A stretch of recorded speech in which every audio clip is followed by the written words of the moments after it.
Morning, guys. Good morning. Okay, so this is your password. And the rat today actually will be timed, okay? So even though we have like, I'll give you 12 minutes for today's rat, but make sure you submit your results before the 12 minutes, okay? Because there is, you will have 12 minutes to finish and submit the exam, okay? So it will have a timer. If you have any issues with that, let me know, because I've never actually tried to use a timer before, okay? So if you're not at the start screen, raise your hand up high so I can see. Okay, too many people. Okay. So have fun reading about drug interactions while you wait. In fact, as we will learn, drug interactions that are caused by enzymes are just one way of how drugs can affect each other. Other ways could be, absorption, distribution, excretion, and transport. Some drugs are transported by active transport. So if other drugs inhibit these proteins, they can affect the transport of these other drugs, okay? We will see that there's a common protein transport called PGP. It's very common in drug interactions. What this does, this protein is actually located in the intestine, in the blood-brain barrier, in the kidney, and it's a good protein pump. It actually identifies toxic chemicals, okay? And as soon as they cross the intestine, okay, inside the cells, as soon as they cross the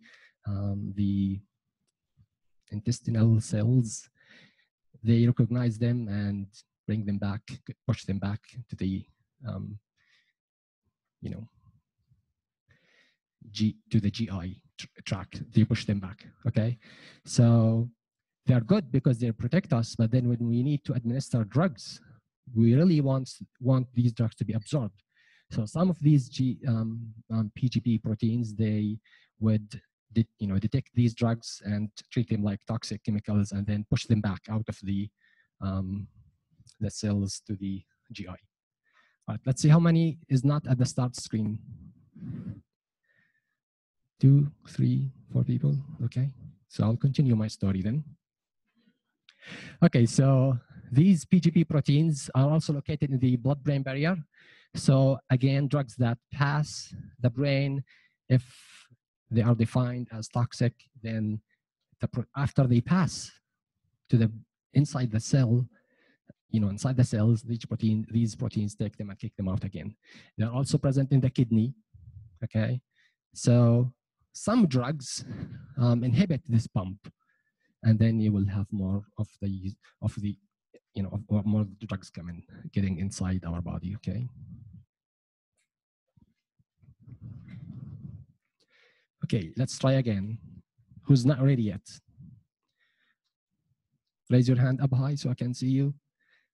Can you please raise your hand? 2. Okay, do you think you can make it or do you need a paper copy? You can make it? Paper copy. Okay, so let's see.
Okay, you could start working as a team now. I'll set the timer for another 12 minutes.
Okay, so let's go through the questions. First one.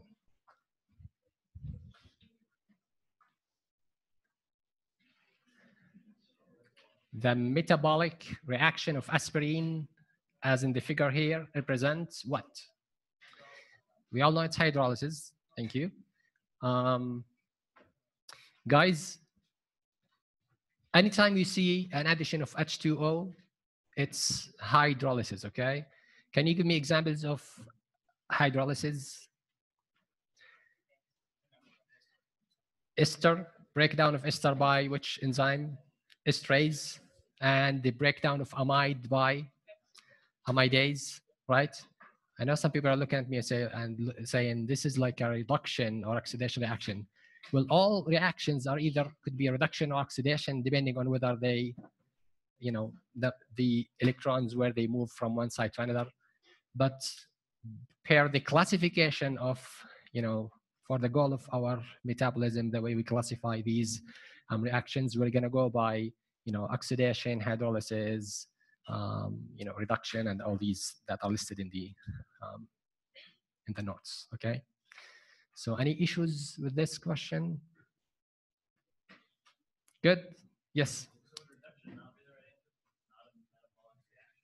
Say it again.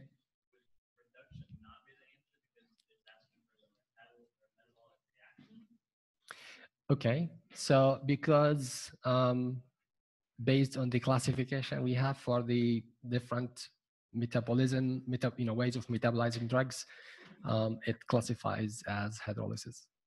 Okay. It is. I'm sorry. It is. But in the, you know, the reduction normally would be the addition of the methyl group, for example.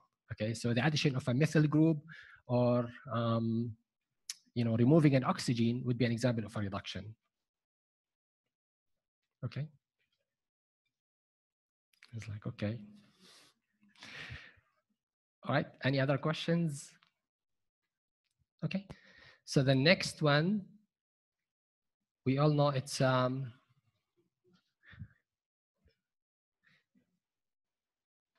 we all know that it is glucuronidation, right? Now make sure you you know, don't get tricked with the glucuronidation and glutathione.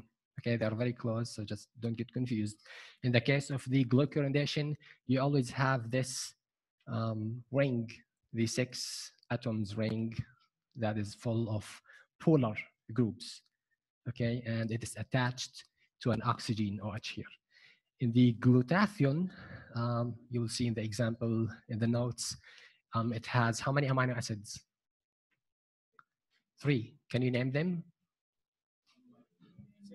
Cysteine, glycine, and glutamine, right? 3 amino acids. So they are highly polar. They are attached together.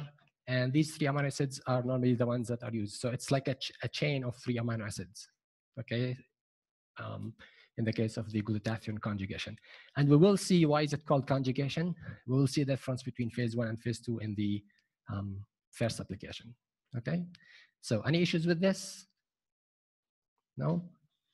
Okay, the next one, prodrug is an active molecule that is converted into inactive form in the body. We all know that it's false. Why? Well, from the name, it's a prodrug. It's not a drug yet, okay? So this fact you should never forget for the rest of your life, okay? So let me stress this out. Prodrug is not a drug yet. So before it's a drug, it's inactive, okay? Once in the body, it's converted into a drug, which is the active form. Okay? Got that, everyone? Okay. Now, if the drug was active and then converted to another form, which is also active, would that be classified as a prodrug? No. Okay, what are the other options? If the drug is active and then converted into inactive form, would that be a prodrug? Of course not, okay? So only when an inactive form converted into the active form, that's the only case when we call it a prodrug. Got it? Okay. Next one. An example of drug toxicity is when a drug binds to the intended receptor, that is located in an incorrect tissue. Is this right? We all agree it's right. Can you give me an example of a drug that binds to the correct receptor, but the receptor is located somewhere else, and then we will have a toxicity? Can you give me an example? We had an example about the antihistamine last lecture, remember? So where are the receptors that, when we take the antihistamine, where are the receptors located? When you scratch your hands or eyes, these receptors are located peripherally in the tissues, right? So the drug is intended to bind to these receptors. If it does that, that's good, unless it's overdose. Now, how do you get sleepy when you take Benadryl? Do they bind to the right receptors? They do. But where? In the brain, right? So this is an example of toxicity or adverse effect. They bind to the correct receptor, which are histamine receptors, but they are located in different place, which is the brain. Okay, speaking of that, actually we'll have an application on the mechanism of toxicity, but just since I'm talking about it. Okay, so you could imagine all the possibilities here.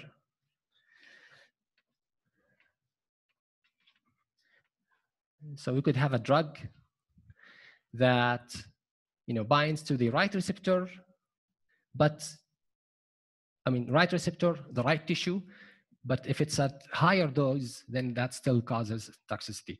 Now, it could bind to the right receptor, but a different tissue, like we said in the case of the antihistamine. And the other possibilities is it bind to unintended receptor and unintended tissue. And of course, in the case of the intended tissue, but unintended receptor. Like, you know, we want the drug to bind to some receptors in the brain, right? So the drug binds, I mean, crosses the blood-brain barrier, reaches the brain, but instead of binding to the histamine, I would bind to, for example, acetylcholine receptor, okay, or muscarinic receptor. Sorry, muscarinic or nicotinic. Let's just say it binds to the muscarinic receptor, for example. Okay, and then you see all these side effects. Is that clear? Okay. Right, so any questions on this so far? No? Number 5. What statement is most correct? Okay, we all know the answer is D, but let's go through them one by one. All drugs must go through phase 1 before they go to phase 2? No. Can drugs go to phase 2 directly? Yes, they can. Can they go to phase 1 but not phase 2? Yes. Can they go to both phases? Yes. Can they pass both phases and not go to anyone? No? Yes, there are some drugs who actually are polar enough. So when you take them, they can just immediately go to the, you know, excretion directly without being metabolized, okay? So all possibilities are there.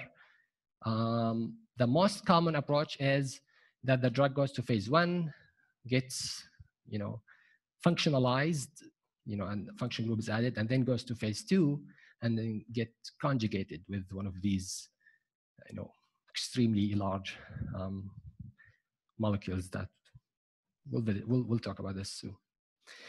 Metabolism decreases polarity of drugs. Why is it not true? Right? I mean, what is the purpose of metabolism to begin with? Metabolism is there to increase the polarity such that the drugs can be excreted in, mainly in the urine, which is aqueous in nature, water, right? So it has to be more polar to dissolve in the urine and be excreted, okay? Now, some drugs can be excreted in sweat, some of them can be excreted in the liver, but the main route of excretion is kidney, okay? Hydrolysis of ester by esterases is an example of phase 2 reaction. No, it's a phase 1, okay? And then the last one, the methylation of an alkyl group is an example of oxidation. Correct, because think about methylation is an example of reduction. The opposite of that, which is demethylation, is the opposite of reduction, which is oxidation. Okay. It's like trying to go that way, but anyway. Next, which of the following, oh, sorry. Example of phase 2 metabolism, we all got, it's glucuronidation. Okay. Next is a basic concept, which is drug X is metabolized by a certain enzyme, okay? So if that enzyme is induced, means this enzyme is activated, or we have more of this enzyme being synthesized, then what happens to drug X? Underdose or I mean overdose or lower underdose? Underdose. So this is why it's wrong. So again, if we have drug X, this is enzyme, and then it gives you metabolites. And normally metabolite is inactive, okay? And this form is active. Okay. Now when you inhibit, I'm sorry, when you induce the enzyme, you have more of these enzymes, then more of the drug will be converted into the metabolites. You'll have less amount of the drug here. So you get an underdose, okay? Now, the reason I wanted to write this down, because I want you to consider the case if we have a prodrug, right? So in the case of a drug, it goes from active, inactive. In the case of a prodrug, the majority of these prodrugs are converted into the active form using enzymes. So what happens if this is a prodrug and it's converted to the active form and we have more enzymes? Would you see increase in the pharmacological effect? Notice I'm not talking about the concentration of the results, okay? Would you see an increase in the pharmacological effect or a decrease? Increase, okay? So in the case of prodrug, you're gonna see the pharmacological effect increasing in this case. In the case of a drug, you're gonna see decrease in the pharmacological effect. Of course, in both cases, products will be more, but then in the case of the drug, product is inactive, so the pharmacological effect will be reduced. In the case of the prodrug, the product is the preferred and active form, and so when you have more of the products, then we'll have more pharmacological effect. You get that? Okay. Any questions so far? I don't want to be rushing, and then let me take one question at least, because this might be confusing or something. One question. Yes, sir.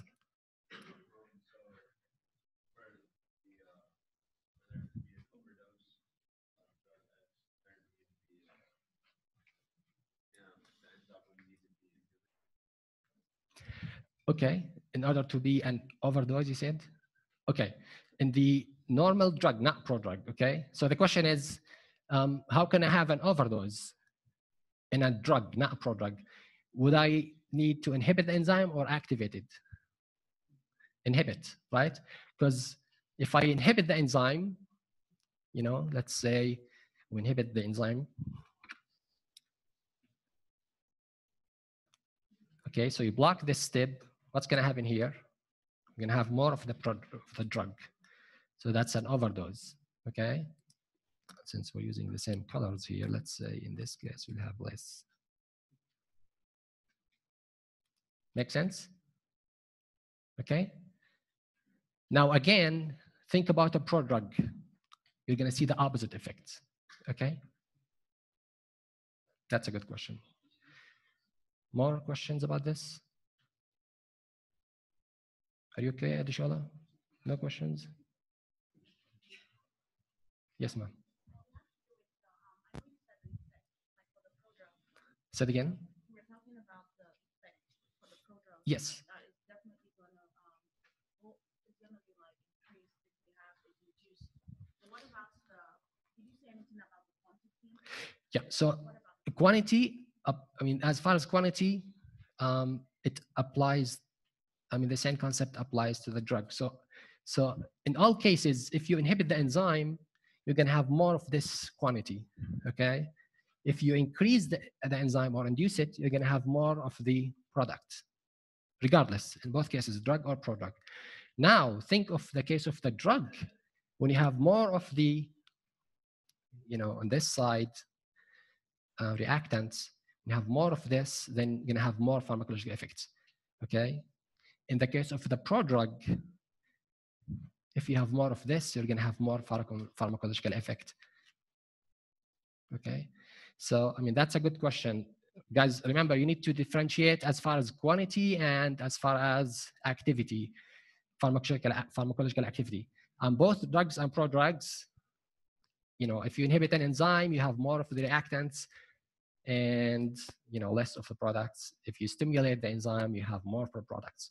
When it comes to the pharmacological activity, drugs, the active form for drugs would be this form, and the inactive form would be here. Prodrugs would be the opposite, and that's why you got it right. I feel like sometimes I'm no. Okay. What's the case with anti-drugs? Anti-drugs? Soft drugs? Yeah, that was in the notes. What's a soft drug? I can't remember now. Oh, there's the hard drugs versus the soft drugs. Yeah.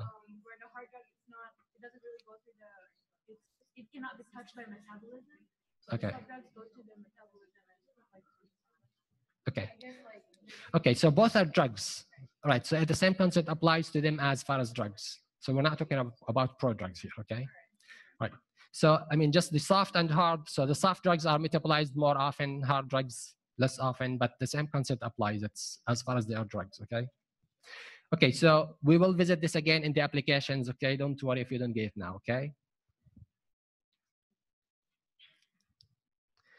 Okay, first pass effect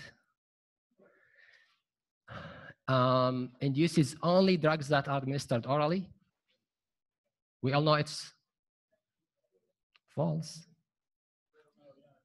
True. Okay, yes. Say it again.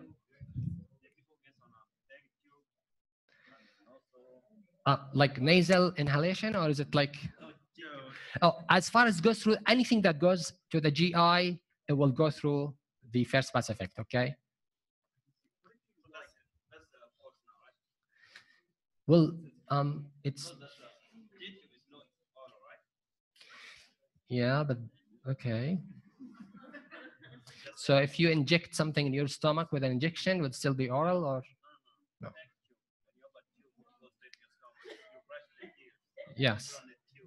Yes. Okay, so it goes into your stomach. So that's like.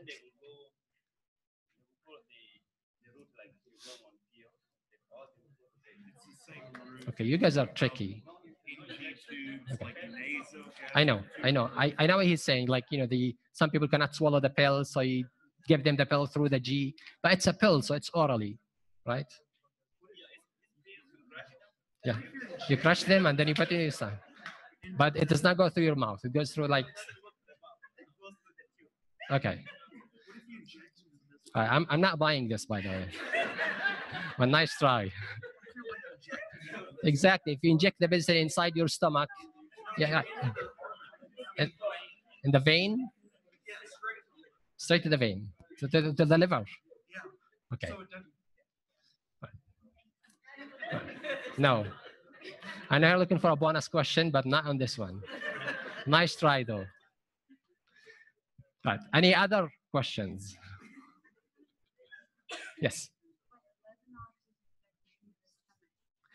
Lovenox, actually, it's subcutaneous. So it's injected in the skin. Say it again. Well, not directly. That's a good one. Guys, enoxaparin and Lovenox, they're injected in the skin, but not inside the stomach, okay? So it's subcutaneous injection, okay? So even though like some injections, insulin, you could inject yourself and in the stomach, but it's not really going inside the stomach. It's actually at the skin, subcutaneous. Okay, it's under the skin. It goes with a 45 degrees because it has to go, under the skin, but not. Okay, so that would not go through the first pass effect. Okay, so remember, first pass effect, drugs that are taken to the stomach except to the tube. Okay, and they go to the liver. Okay, next one. Which of the following regarding the metabolism of drug is most correct? Metabolism increases toxicity of drug.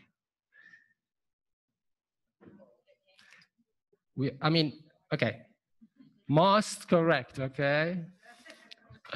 All right, so, yes, indeed, most of metabolism normally is designed to detoxify the drug, but sometimes, I'm glad you mentioned that, sometimes metabolism can make the drug more toxic, okay? We might have cases like that. We will see cases like that, okay?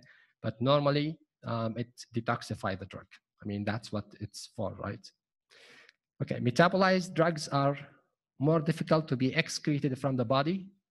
No, we metabolize them to make them more polar so they could leave the body, right?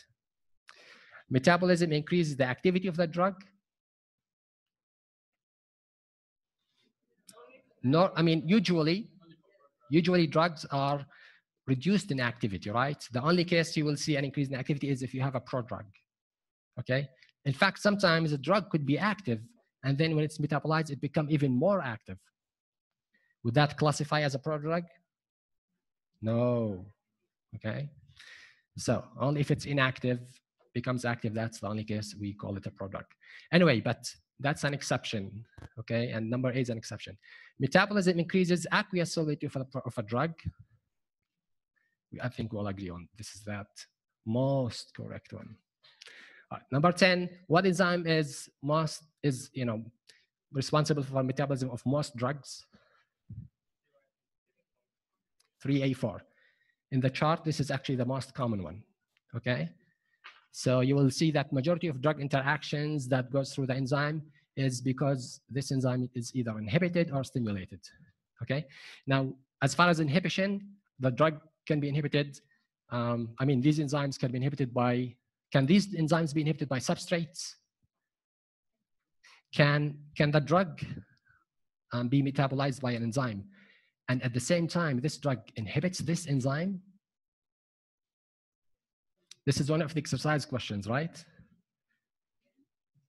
So let's say that we have this enzyme here, and it metabolizes drug X, okay? Can this drug, at the same time, be an inhibitor for this enzyme? Yes, we'll agree. How is that? Can you explain that? How is that possible?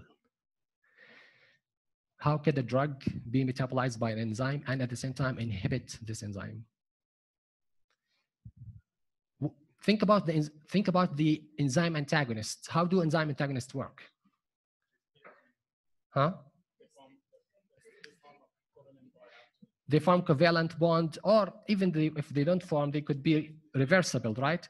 But they stay a long time at the enzyme. They occupy the enzyme for long enough amount of time, or they have strong interaction with the enzyme. So they occupy the enzyme such that the enzyme is not being able to metabolize other drugs. Make sense? This is actually how these enzymes are being inhibited, right? So they are being occupied by some of these drugs, nasty drugs that they want to bind to the enzyme and stay there for a longer amount of time and being attached to the enzyme. So they occupy them, so they are inhibited. They're not able to do their functions on the other drugs. And guess what? When the other drugs are not being metabolized, then you have overdose. Make sense? Okay, now how does an enzyme get induced then? How can an enzyme being stimulated and to act more? It actually has an indirect mechanism. Some drugs go to the DNA, binds to receptors over there. They stimulate the protein synthesis. Enzymes are proteins, right? They stimulate the protein synthesis and they stimulate the synthesis of these enzymes. So you have more of these enzymes. And that's what enzyme induction is, okay? Make sense? So now we know the mechanism of enzyme inhibition and induction, okay? Yes, sir.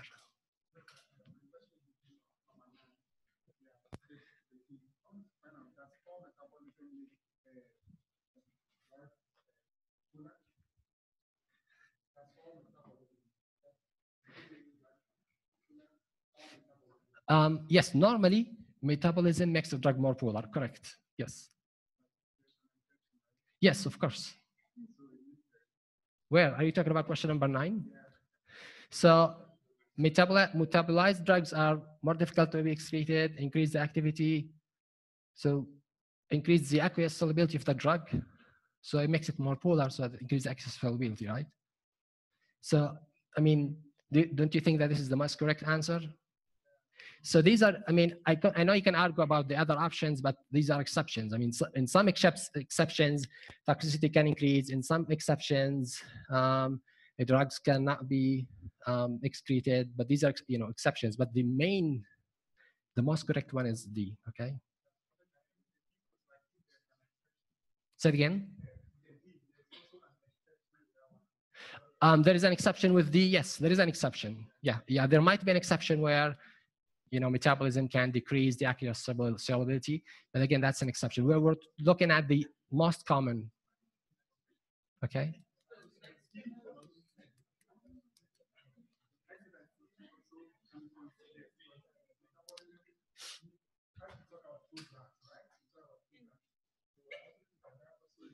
Yeah, but prodrug is an exception, right? It's not common. So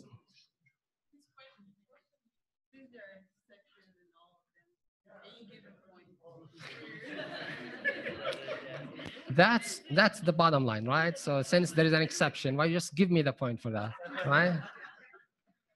But no, nice try though. What does that mean, by the way? Perfect. Huh? Perfect, right? Okay, when I grew up, when I'm in trouble, my mom goes like, which means I'm gonna beat you up, okay? So now I use it to my kids. Don't do that. When they go to school and the teacher goes like that, like they're scared. What did you do? So when I do this, perfect. If I do this, then it's not good, okay? So nice try. John. Sure, okay. Somebody else is looking for bonus questions. Okay.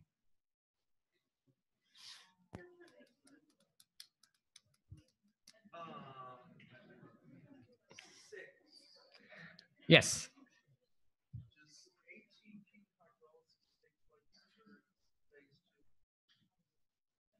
ATP hydrolysis? Where do you come up with these questions? Right. We'll have to talk after class. Okay. All right. Let me actually mention something very important since I remembered. As far as reactions, guys, I know I listed a lot of them, really, okay? So I like to make a confession. These are the only ones you have to worry about, okay? Only this summary, okay? In fact, if you look at all the reactions you've seen in the previous 2-3 pages, this covers the majority of them, okay? So this covers like conceptually all these kinds of reactions. So just, and have you watched the video about the metabolism? If you have not, please do, and go to this page and listen to the video. It will help you, recognize, oxidation, epoxidation, demethylation, and all that, and the esterase, and the different kinds of conjugation, okay? So these are the only ones you need to know by heart and, study them, because these are the majority of the reactions you're never gonna see. The other ones are more detailed, more than what you really need, okay? Okay, so should we start with the applications, or is there any? Yes, sir. Number 8, okay.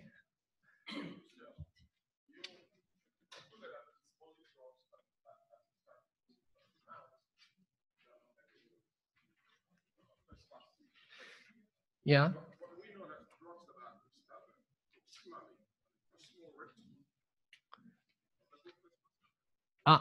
Rectally taken like suppositories.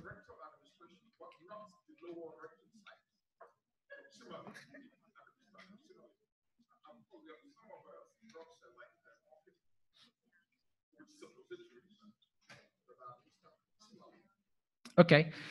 Okay. Okay. So you're going to give a drug rectally, but you want it to go all the way up to the stomach. So it is. Okay, I know what you're talking about. Okay, let me actually, that's a good point, guys. So when you take, okay, so in fact, when suppository is taken, you should be careful not to push it all the way up because indeed it could be actually go somewhere where it could be metabolized. Okay, there's a region, in the rectum that the drug should be suppository should be administered so they could actually be absorbed. So they could actually be not metabolized. Remember, the only route that goes through first-pass effect is orally taken drugs. Rectally do not, okay? They do not get metabolized. Even though it's part of the GI, but because our body is designed to think, by the time you reach to this area, then that's it. You have absorbed what you needed to absorb, and that's it. You're not gonna metabolize anything, just goes outside. Okay. Now, I'm not sure. I think so. You were concerned about which part of the could be absorbed if you depending on where the suppository ends up with. Is that?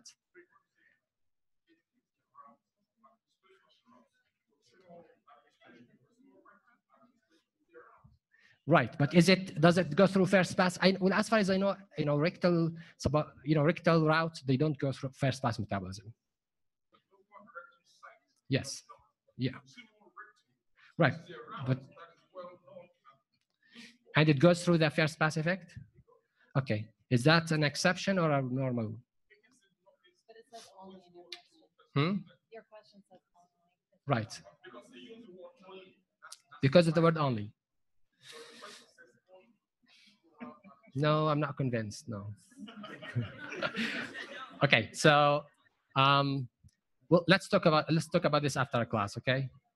So guys, in the questions, I normally don't try to trick you. Okay, so just use your general approach, and if there is something that I want you, bless you. That was a sneeze. Okay, so normally, as you have noticed, guys, okay, I normally like underline the terms that you really wanna focus on. Okay, so if it's not underlined, I'm not trying to trick you.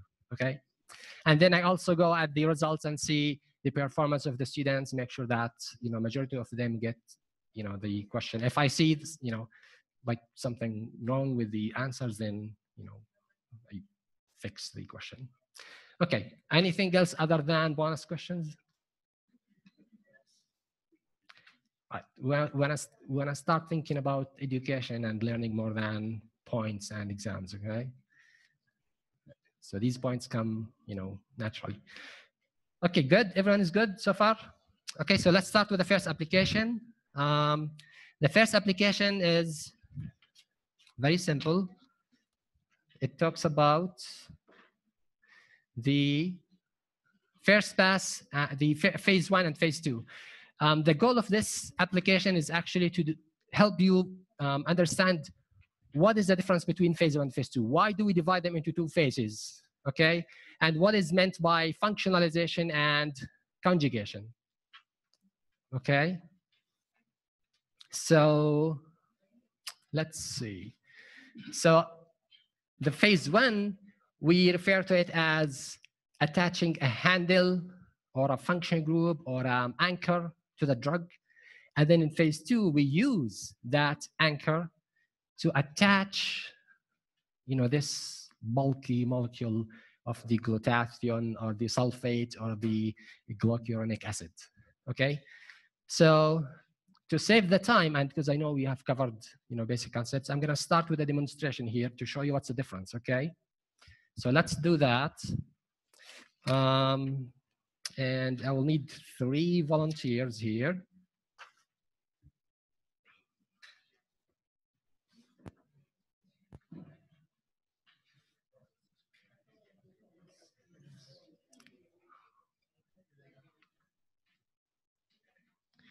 Thank you. Thank you, guys.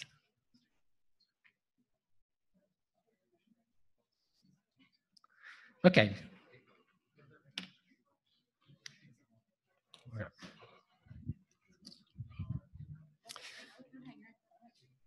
I know my wife is going to kill me when she discovers that I took these hangers, but that's okay. It's for educational purposes. Okay, so before we start, any of these,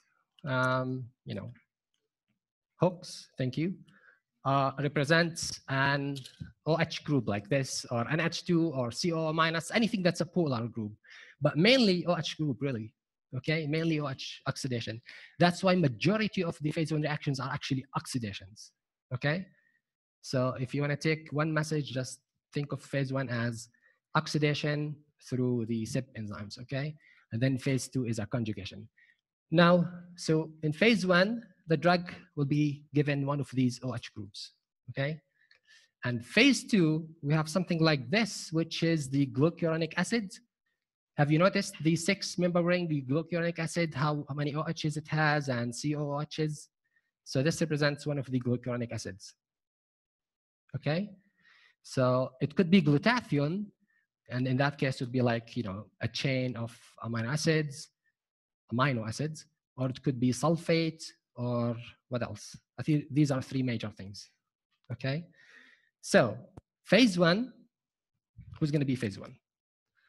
You're going to be phase 1. Okay, so stand here maybe, so I'm going to put this up so we are, all right, so you're phase 1, you're going to be phase 2, and you're going to decide whether the drug is polar enough to be excreted or not.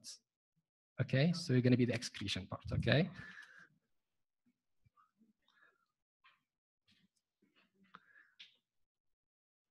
Right. Okay, so your job is to attach this. Your job is to attach that, okay? Let's save this for now, and then you're going to decide if the drug is polar enough or not, okay? Now, we said that all scenarios are possible.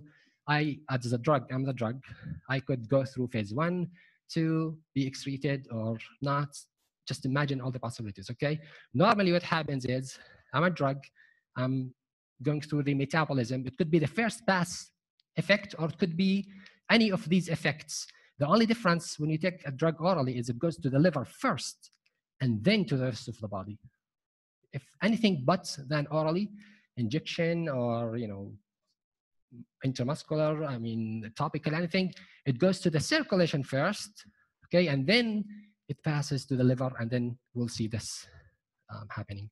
So the first step, phase 1, the drug goes through the phase 1, and then it takes function group, OH oxidation, most likely, okay? And then in phase 2, this is called conjugation. That's what conjugation means, right? Conjugate something, you attach something to it. So it's actually going to give me this glucuronic acid conjugation, attach it to the OH groups that's been added, right? Okay, so it uses the functional group that I got from phase 1, and then it attaches this glucuronic acid to it, okay? And then I go to the excretion, and then it checks, am I polar enough to go to the urine, or am I lipophilic? You send me back. What do you think? Polar enough? Okay, good. So then to the urine, okay? Sometimes the drug is so lipophilic that even though with these, they still have, they still have some lipophilicity, and they go back to the circulation, produce another action, pharmacological action, and then go back to the liver, and then again, get another function group, okay? Another conjugation, okay? And then what do you think now? Okay, thank you. Then it got excreted, okay? Now think of all possibilities. I'm gonna go through some of them, okay? Some of them, I might already have one OH group, right? So, and I might go through phase 1 and, pass it, and then go directly to phase 2. I do not have always to go to phase 1. So phase 2, it attaches that, and then go to the excretion. What do you think? Polar? Good. so then excreted, okay? And I'm not gonna go through the same steps for all the cases, but imagine everything possible, okay? And now, as far as excretion, what's the major route of excretion? Kidney, right? So if I'm not polar enough, I will be reabsorbed from the urine back to the system and repeat the same step, okay? Now, another route of excretion is the liver, right? So how does the liver, after it metabolizes the drug, how does it excrete the drug? Where does it release it? In the urine? No. Where? After it's metabolized. Now, if it goes back to the blood system, then we're going back to the circulation again, okay? And being metabolized further, okay? But how the liver excrete drugs, when it decides to excrete drugs, how does it excrete them? After metabolism. So to give you an idea what I'm talking about, so kidney, for example, once the drug is polar enough, it excretes the drugs into urine. Liver, when the drug is polar enough, it excretes drugs into bile, which is feces, right? I mean, think about it. It's either urine or stool, right? Or possibilities, thank you.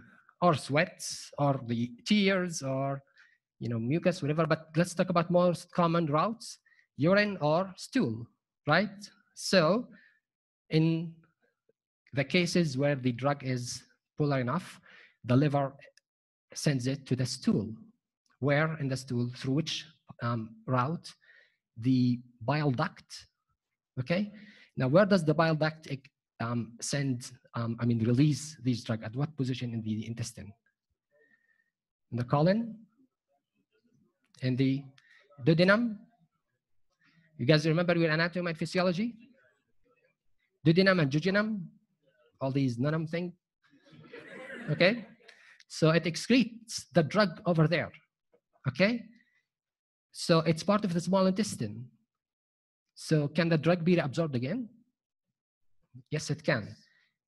There's a chance that the drug, if it's not polar enough, just like with the urine, the drug can be reabsorbed again and go to the liver as a first pass effect, metabolized, and then maybe excreted again or go back to the circulation. In that case, in the case of the liver, when the drug is excreted in the intestine, reabsorbed again, go back to the liver, excreted again until it's polar enough, we call it the enterohepatic recirculation. Entero because it's intestine, hepatic, liver, recirculation. Okay, let me show you the figure, and that will make more sense.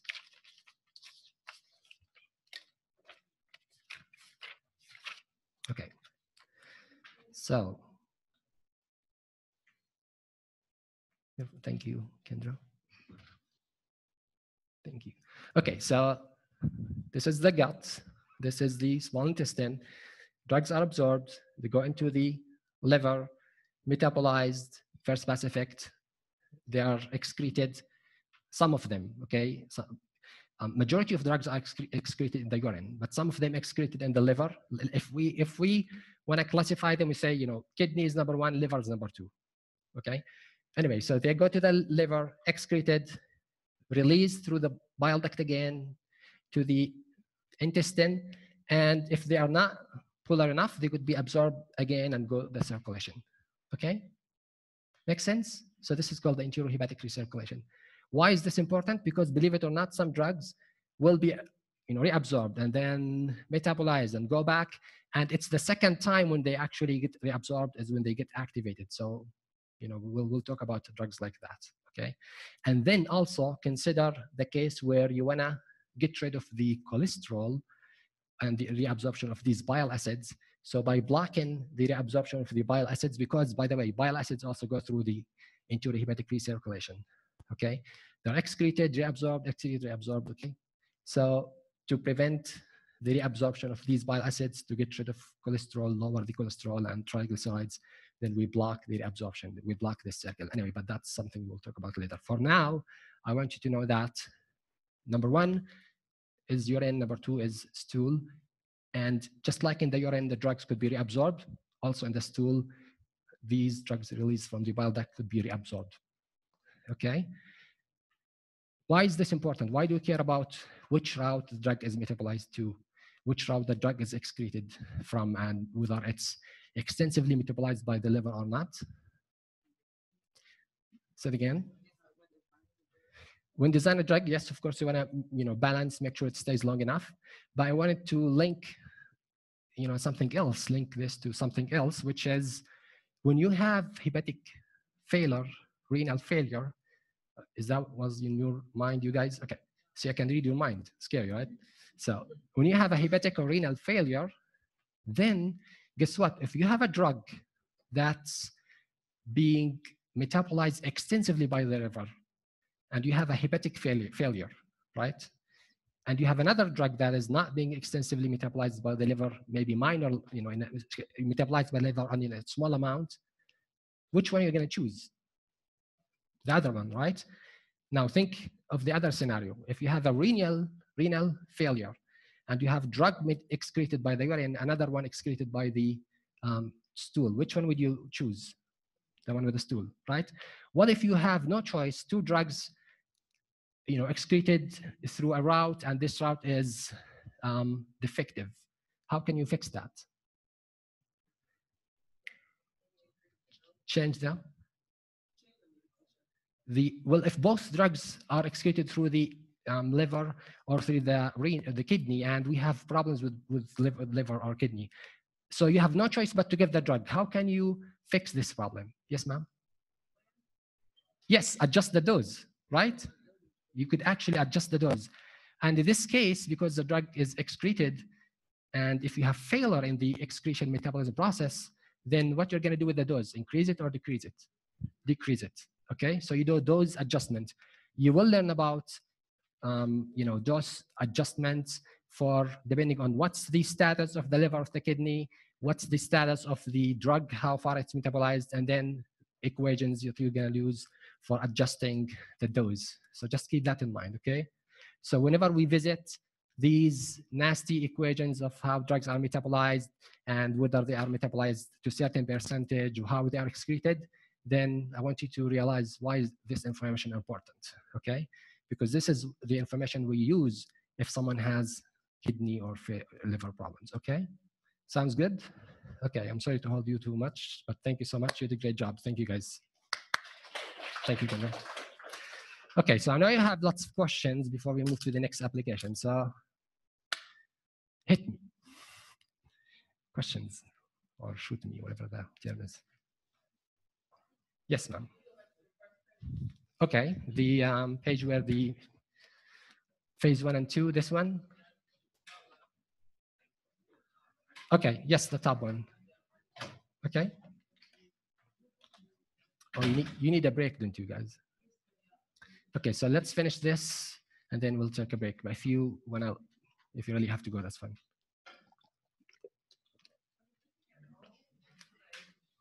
So you have a question or? Okay. Anybody else has a question? Any questions so far? Yes, ma'am. Yes. Where? Oh, yeah. Nice catch. There we go. But remember, this is most common.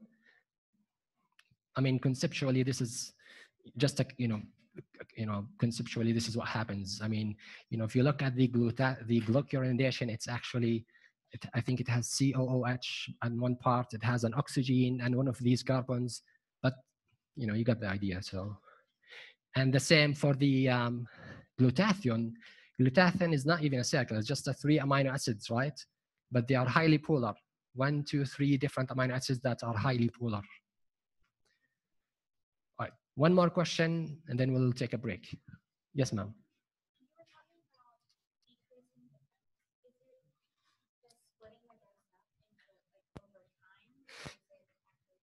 That's a good question. So when in the case of the failure kidney, okay, so in the case of the failure of a liver or kidney, when you say decrease the dose, is it like we're going to decrease the dose and divide it over a longer period of time, or do we actually decrease the whole amount of dose? If you take it once daily, then you cut it into, let's say, 70% or 50%. It's the second option, because if you administer the drug over a long period of time, it's still going to be, reaching the circulation at higher concentrations. Okay, so what you do is actually you cut the whole amount of the dose. So if you take a drug, let's say 500 milligram twice a day, and you know that you have 50% kidney failure, then it's going to cut the dose into 250 twice a day. Just a rough example. Okay. What if it's what? Steroid? Oh, well, that's another story. So, I mean, steroids normally have to be reduced gradually. We will go through that. Why is that the case? But then, I mean, again, if they are excreted through the kidney and there is a kidney failure to a certain percentage, you have to adjust the drug. Okay. And it gets actually more complicated when you have a drug that's excreted and metabolized, metabolized by the liver and excreted partially by the liver, partially by the metabolism. Luckily, we have studies on many of these cases, and then you just go by the figure and do the math based on what information you have. But I care about the concepts here. Why do we, if you understand these concepts, then you would know why we use these methods of those adjustments. Okay. Yes, Melody. Say it again. Blood, kidney, nephron. So you're talking about how the drug goes through, right? So if you look at the anatomy of the kidney, yes. So the drug is in the blood, and then goes through the glomerular filtration to the nephron, and then from the nephron, it could be reabsorbed back to the blood, or it goes to the collecting duct, and then to the bladder, and then out. Yes. Oh, change them. Okay. So the best way is actually find something where you don't have to do adjustments. Okay. That's option one. That's a good point. So the first approach you should try is by finding another drug where you don't have to worry about adjustment or anything, because adjustment you're not sure that you're gonna always have the right results, right? But if you cannot, and you're stuck with two drugs that are both have to be adjusted, then you just have to adjust the drug. Adjust the dose, okay? More questions? Okay, you want to take a break? 7 minutes? All right, 7 minutes break, and we'll start with the rest of the applications. Sure. Let me actually, 1 second, before I forget, it was,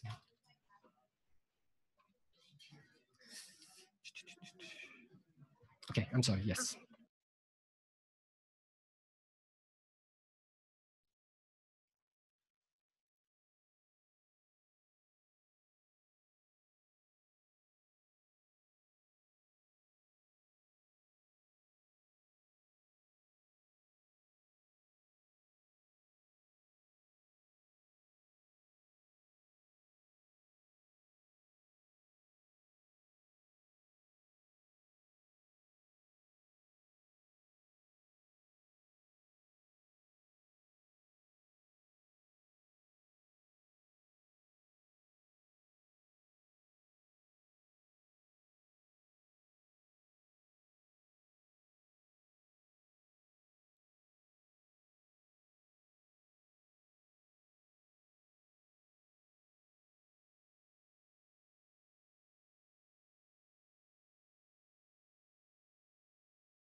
Okay, guys, so let's now start with exercise number 2, okay? So in exercise number 2 is straightforward. Just look at the reactions and decide what type of reaction it is and what phase it belongs to, okay? So that should be, simple application. And we'll stop at 10:40, so just 4 minutes, okay?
Okay, so I hope that was right. Are you guys ready? So I hope everyone was able to find the answer. In the case of the Lipitor, okay, notice that this exercise will help you with the next exercise, okay? So in the case of the Lipitor, to the left side, what is the first step here? Phase 1, hydroxylation, which is an example of oxidation, right? And I mean, if you get the oxidation part, I mean, that's enough. And then what happens in here? Phase 2, glucuronide conjugation, okay? That's the glucuronide. Okay, so we have Lipitor, atorvastatin, oxidation. Which enzyme is responsible for oxidizing this? You don't have to know this. I want to tell you. It's actually going to be the CYP3A4. Okay, so it's CYP. Well, it's one of this. If it's one of the cytochrome P450s, but you might have sometimes different CYPs. Like you could have CYP2, C9, whatever. In this case, it's the 3A4. Okay. Okay. What about this one, the erythromycin, which is an antibiotic? Okay. What's going on here? Right, so do you see the difference? There is a methyl group here, it's removed. That's a demethylation, which is a form of oxidation, which is also performed, phase 1, performed by CYP3A4. So this is the results. Again, the same enzyme here does the oxidation demethylation, and here the same enzyme does the oxidation hydroxylation. Okay? Keep that in mind when you solve the application in the next page, which is exercise number 3. Any questions about this so far? Let me take one question just to be safe. One question about this.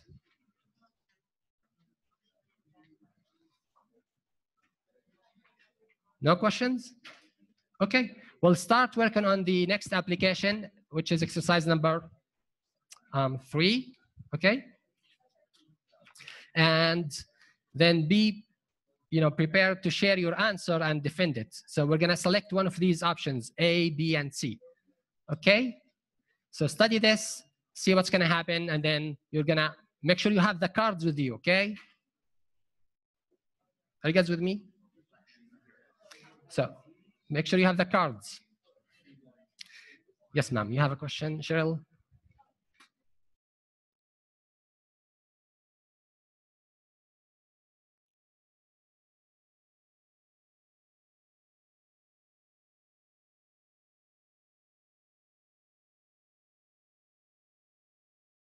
Guys, I have noticed that last lecture, most of you have given me back the application exercises. These are for you. If you leave notes on them, keep them with you, maybe make copies, okay? I will post the application exercises, and sometimes I have answers, other times I don't, I'm sorry. But I will post the application exercises, so you do not have to return the applications to me. The only thing you have to give me is the sheet, which has your names, okay? All right. So I'm gonna set, let's say at 10:50, we're gonna start discussing exercise number 3.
Okay, so are you guys ready?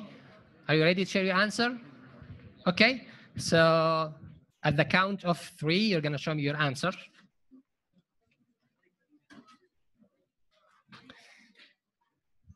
So this is a patient that has been on Lipitor and they got an infection, but they are allergic to penicillin, so they give them erythromycin. For those of you who know, erythromycin is the alternative in the case of somebody who has allergies to penicillin. So then, based on the reactions we have studied, there is some interaction. Both drugs are metabolized by the CYP3A4. Okay, so we're going to find out what happens when they are taken at the same time. So at the count of 3, show me your answer. 1, 2, and 3. Excellent. Everybody got it. Answer is B. That's right. So the question for you is, since both of them are substrates, if you look over here, which by the way, I use Wikipedia, but it does not mean that it's authentic, okay? For you, you have to use, there is one software, I can't remember its name. One of them is Lexicam and Lexicam. No, but there is one software that they will teach you. You will learn that this is the one you will use. You will be given license to install new PC and personal iPads. Anyway, so but for educational purposes, if we look, both of them were actually substrate, right? This is erythromycin. This is atorvastatin, right? But only one of them is an inhibitor to that enzyme. I mean, we both know they are substrates because in the previous exercise, we saw that they are metabolized, oxidized by the same enzyme. Why is it that only erythromycin is the inhibitor and it affects the atorvastatin, but atorvastatin does not affect the erythromycin? Yes, additional.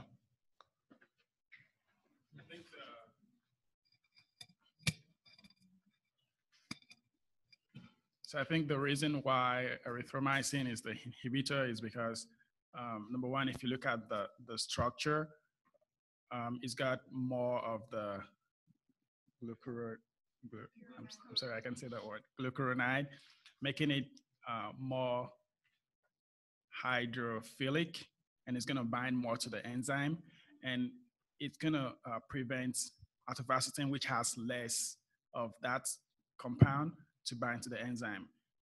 And that's going to cause the atorvastatin to be more of that to be in the bloodstream and cause an effect by inhibition. Excellent. Everybody get that, but forget about the first part you mentioned, okay? About the glucuronidation and that, because the key point is that erythromycin binds strongly to that CYP3A4, and it occupies the enzyme and it keeps it busy. So it's not able to metabolize Lipitor, right? Just like we explained earlier, but this is an example. So both are substrates, but one of them is an inhibitor. In fact, all these guys, if you check the table, all of these inhibitors will be listed as substrates. Some of them occupy the enzyme and they actually prevent it from metabolizing other drugs. Okay? You get that? No? What's the, then give me a question.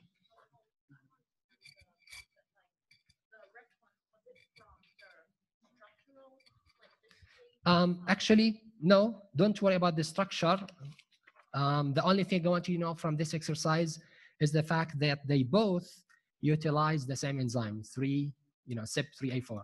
So it has nothing to do with the structure or the conjugation or anything, okay? So you got us confused.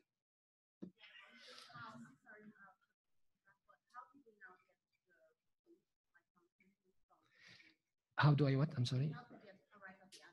Oh, the answer? Okay, so let me explain the answer. Okay, so now that, since we know that, both of them are substrates, but one of them interacts longer with the enzyme, then it inhibits the enzyme, okay? So now, generally, when we have a substrate that's converted into metabolite, and this is not just for this example, we have substrate converted into metabolite by this enzyme. So if we inhibit this enzyme, okay, then the substrate will not be converted into metabolites, then we'll have more of the substrate. In our case, which one was the substrate that's been affected by this process? Is it the Lipitor or the erythromycin? Which one?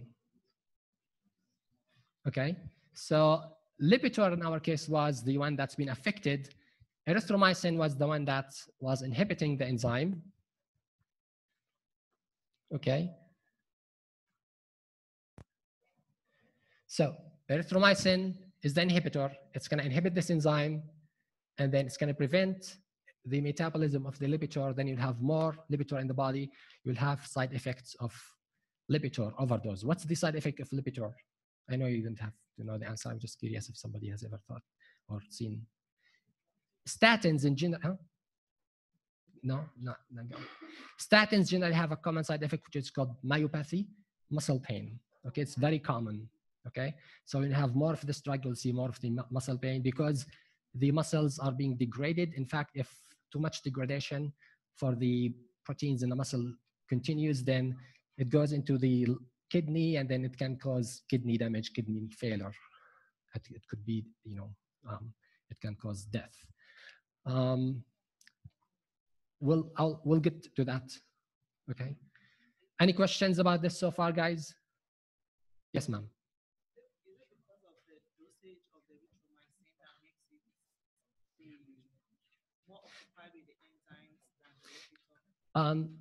Okay, I mean, that's a good question. So the dose of erythromycin, is it because it's high that it actually affects the enzyme?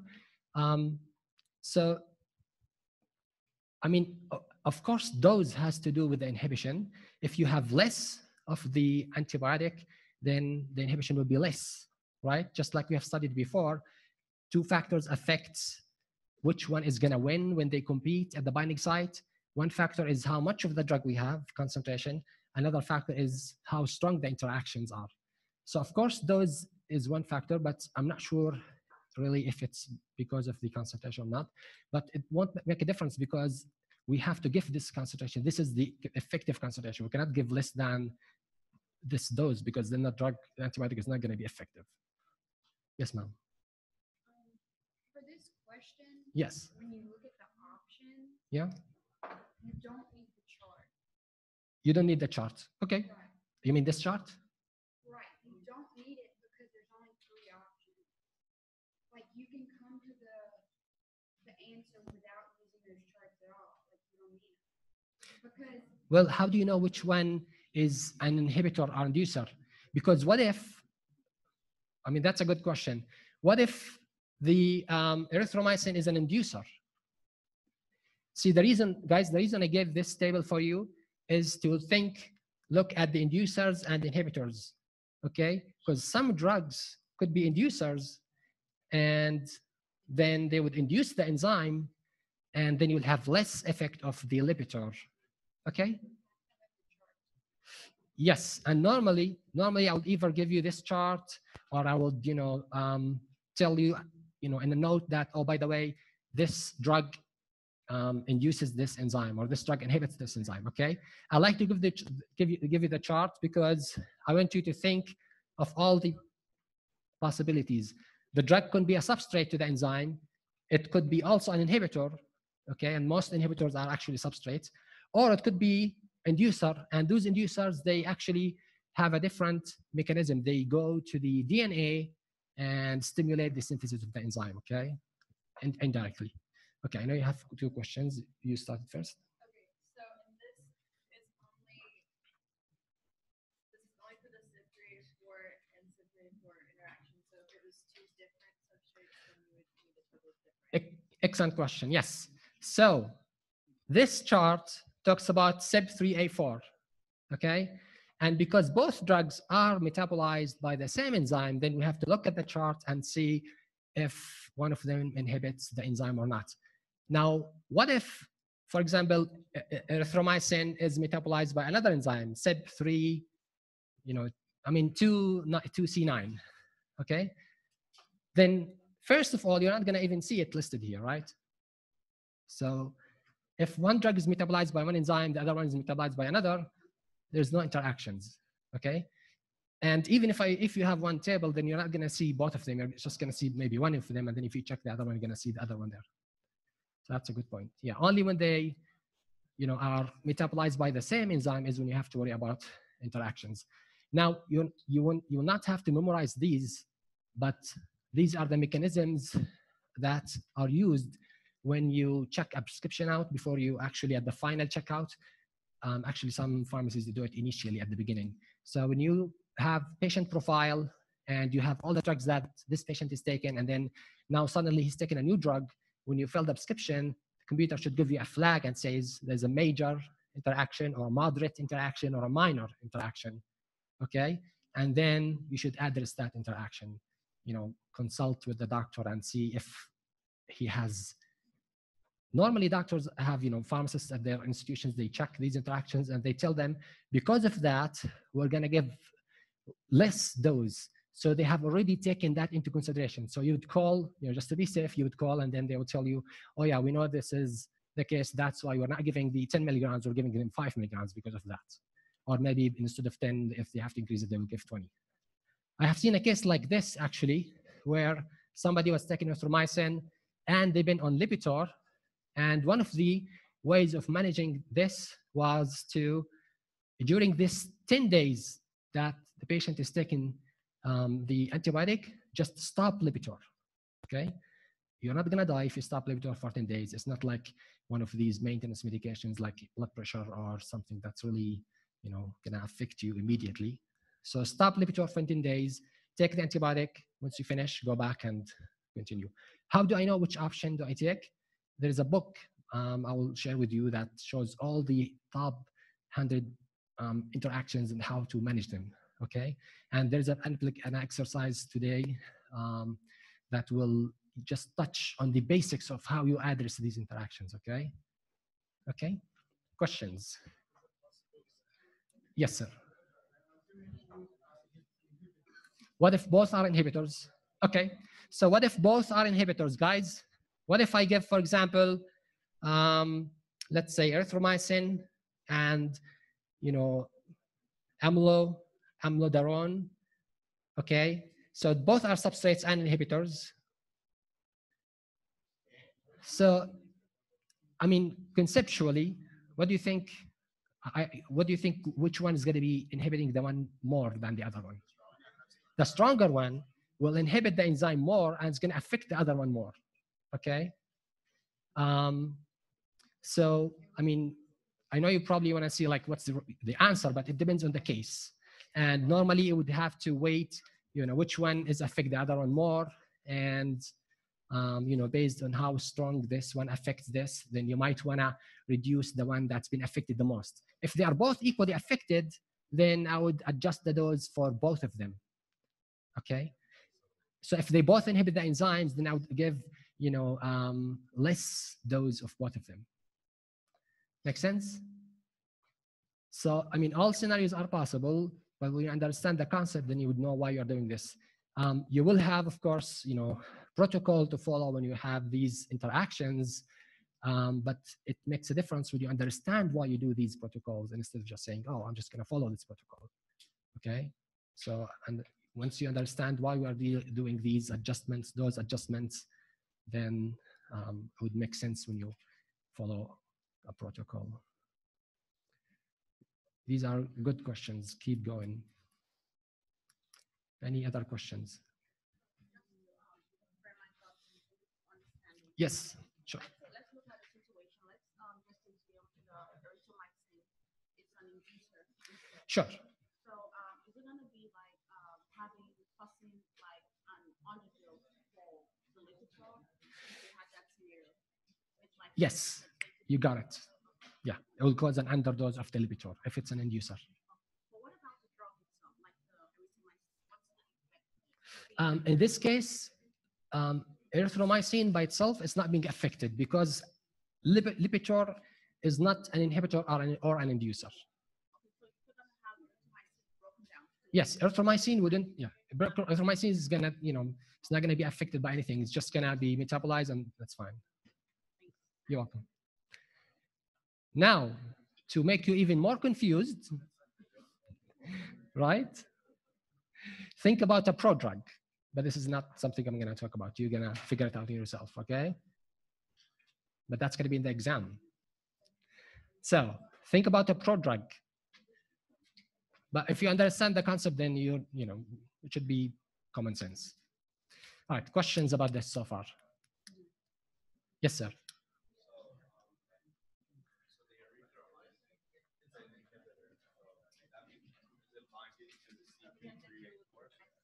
Yes, yeah. So the question is, erythromycin is an inhibitor of the CYP3A4. Does it bind to the enzyme?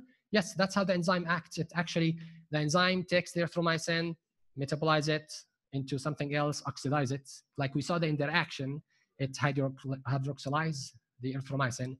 Problem is erythromycin, when it binds to the enzyme, it has a strong affinity with the enzyme. It spends more time with the enzyme. It occupies the enzyme, so the enzyme is not able to work with other drugs.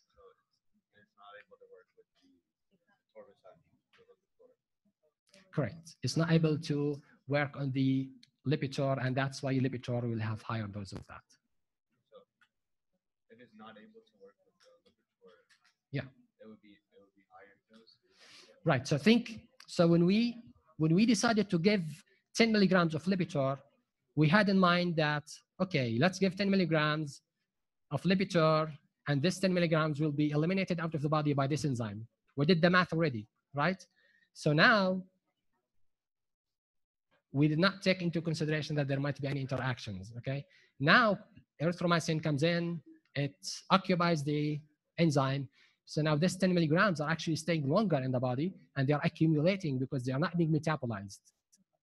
So the Lipitor is increasing in the system, and you have overdose.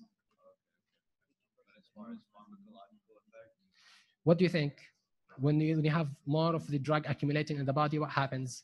You will still get the pharmacological effect, but what happens? it's not carried out. Well, I mean, we're not worried about the pharmacological effect. We're worried about the side effect, the toxic effects. So now the Lipitor is producing side effects because there's more of the drug. Okay, and the common side effect for Lipitor is myopathy. So we'll see more of the myopathy. Yes, ma'am.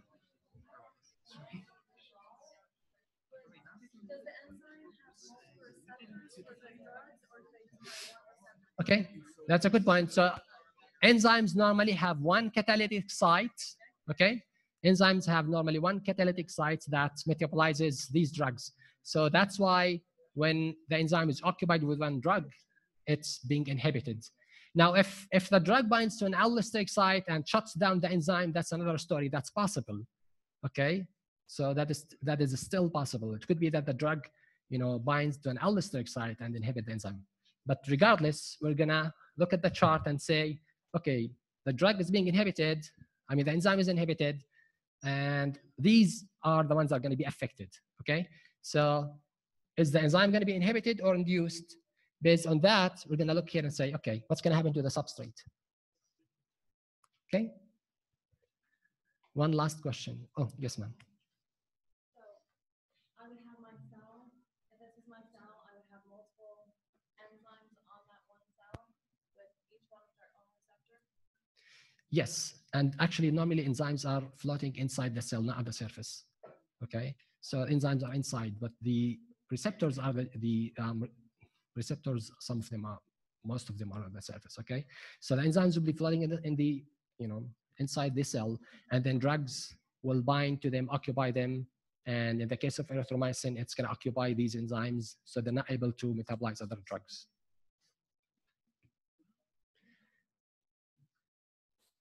Should I take one more question or move to the next?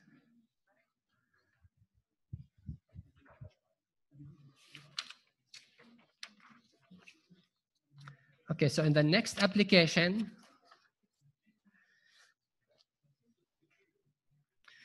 I want you to read the next application, okay, which is a real story, okay, and find out what would you do if you are in the pharmacy and you have a case like that, okay?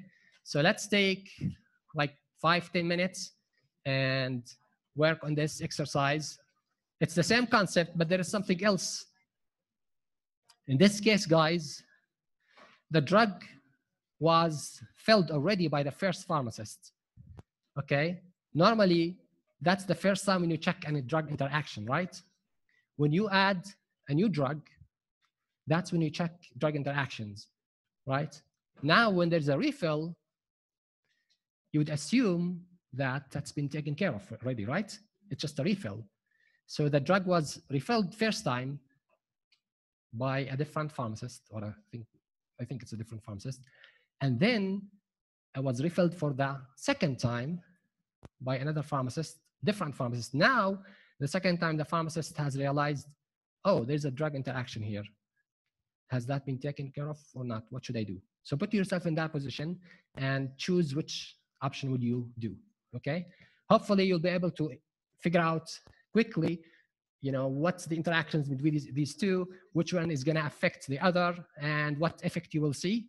So try to find this out, because you will need to know the effect of one drug over the other, and then choose what would be this option, okay? So let's set 7 minutes. Maybe have one of your teams look up the interactions, and another, and just to speed up the time. So at 11:20, we'll start discussion.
Okay, are you guys ready? Guys, you ready or do you need more time? You are ready? Okay, so first of all, what type of interaction occurs between these two, allopurinol and mercaptopurine? What happens? Which one induces what? Yes, allopurinol increases that enzyme, right? And then what happens to the mercaptopurine? Huh? It goes. So allopurinol induces the enzyme. So enzyme now produces. Does it inhibit or induce? Actually inhibits. I'm sorry. I think it inhibits. You got me confused. Well, yeah, I think it. I know the outcome, so that's why I wanted. I remember that it's actually inhibition. So allopurinol. Everybody agrees it inhibits the enzyme. Okay. See, I told you. So it inhibits the enzyme allopurinol, and then what happens to mercaptopurine? Increase. So what does mercaptopurine do? Immunosuppression, right? It's an immunosuppression. Sometimes we do like kidney transplant or liver transplant. You want the body to not resist that thing. So anyway, so what happens to the immunity? Decreased. So what happens to the chance that someone will get infection? Okay. Now, let's see your answers based on this state. You have the cards? You're ready to share your cards, or do you need like a second or two, like a few seconds? Ready? Okay, so at the count of 3, you're gonna show me the answers all at the same time. 1, 2, and 3. Watch. Keep the cards high. I'm gonna write this down because you're gonna be fired. Hold on. All right, so show your answers. Is that C or D? B. All right, so how many get B1? How many got C? Everyone? Well, how many? Anybody got D? 0? You said D? They didn't listen to you. It's okay, I'll give you an exception. All right. A, nobody A. So we got 2 people B, the majority, which is like 16 groups, got C. Nobody get D except you. And okay, so let me visit these again. Since it's a refill, a patient has been taking it, so it's been dealt with it before. So let's just fill the prescription and let them go, right? No, why? What if the pharmacist has done a mistake the first time, right? So I should always check again. Although, to be honest, guys, I've worked in retail for like over 8 years. This is what we do most of the time. You know why? Because I just want to get the label and finish. Yeah.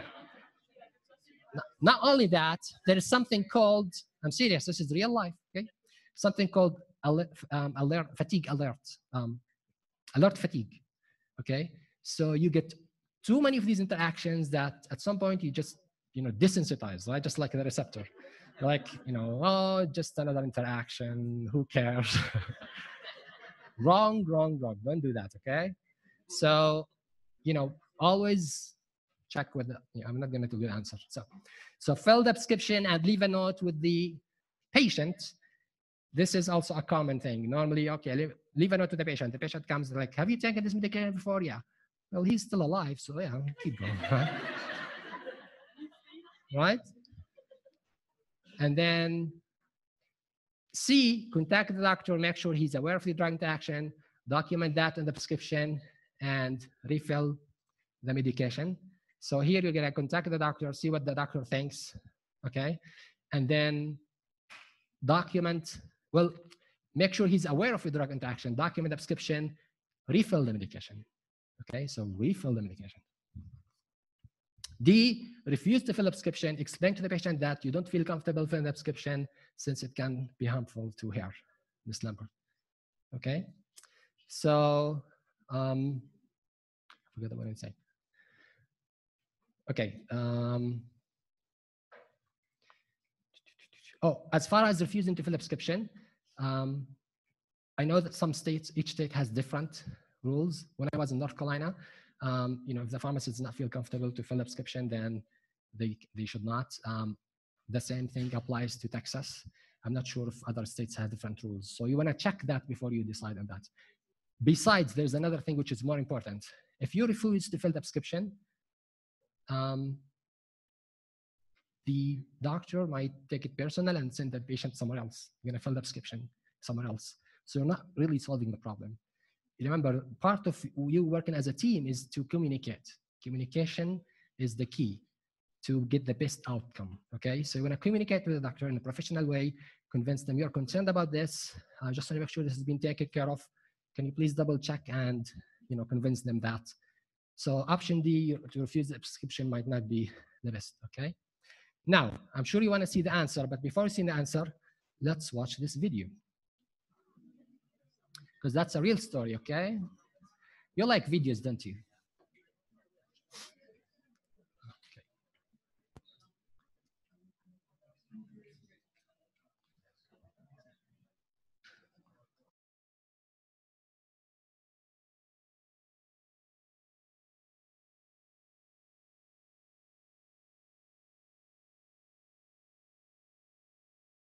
Pharmacy, most of us assume that someone is keeping an eye out for danger.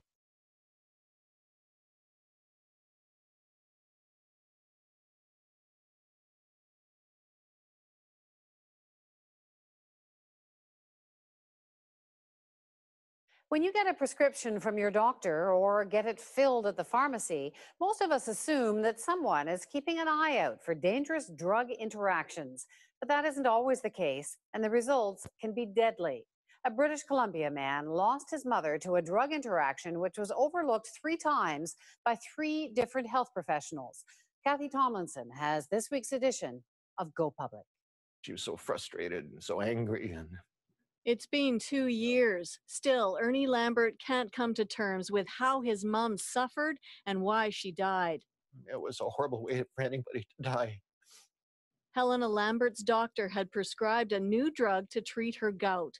Lambert was already taking an immunosuppressant for colitis. When she got nasty blisters, her son took her to hospital. The doctors there figured out very quickly what had gone wrong. Lambert's immune system was shutting down because the 2 drugs she was taking don't mix, a well-known risk.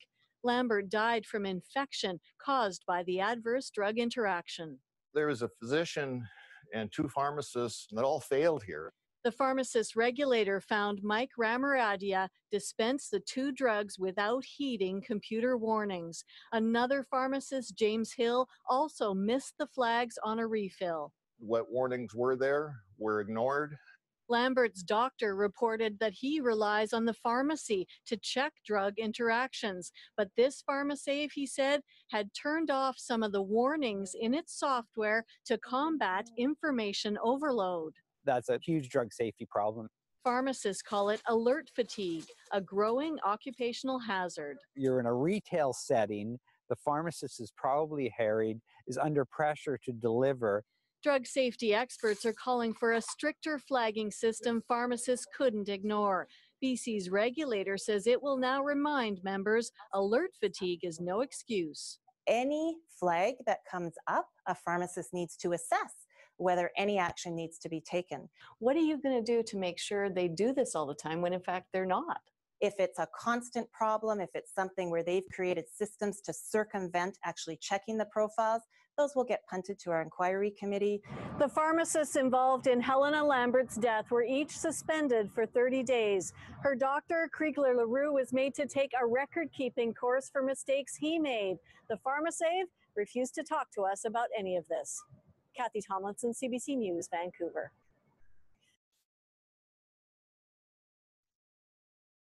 Kathy's stories begin with ideas from you. Dispense the 2 drugs without heeding computer warnings on a refill. What warnings were there were ignored.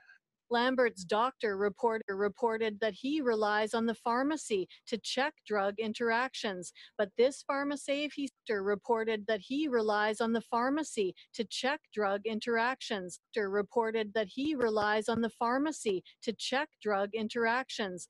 Reported that he relies on the pharmacy.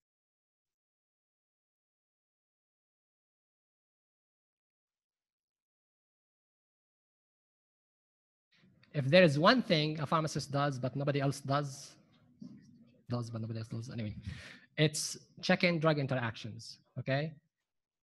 You think pharmacists counsel medications? We do, but how many times you've seen doctors telling you how to take the medication or the nurse, right? But drug interactions, it's your job, okay? That's why you have to study all these nasty equations, reactions, and look at the structures. It's because of the drug interactions. So it's your job to decide what kind of interaction, what happens. That's why it's good to have, the patient fill all their prescriptions at one pharmacy, so you know all the medications that they take, okay? So this is very serious, guys. Drug interactions, keep that in mind. In this case, as you have seen, this guy lost his mom because overdose of the immunosuppressant. She got an infection and died. The prescription was filled twice or 3 times, and nobody have cared about the flags. So now that you have seen the story, you still wanna go with option C? Yeah? I know now you're passionate, so everyone will go with D, refuse to fill a prescription, save someone's life is the safest option. But hopefully you'll keep that in mind when you go to retail or you get into the case where too many, interactions. You won't get the alert fatigue. The way I used to do it, actually, I just share you some of my experience, is, okay, if you have any problem, because normally you're like, backed up with too many prescriptions, you want to fill. But if I see any drug interaction, I'll set it to the side, continue, no matter how long it takes, and make sure I address it at some point, okay? So this way I'm not delaying the other prescriptions, and have someone call the doctor and then talk to them, make sure it's actually been, taken care of. Now, if it's a serious interaction and still I'm not convinced with the resolution of that interaction, then I probably want to, talk to the doctor in person and say, just want to make sure, you want to be communicated a nice way, efficient way, so they actually, you can get the message from them. It's not, I do want to fill your prescription because it's, has these problems. You don't know how to write prescriptions or things like that. Anyway, so you want to communicate efficiently, so you actually try to get the message and get the best to the patient, okay? Once you do that, then of course to also, protect yourself, document this, the doctor name and every that. I'm sure you have plenty of questions, so shoot me. Right.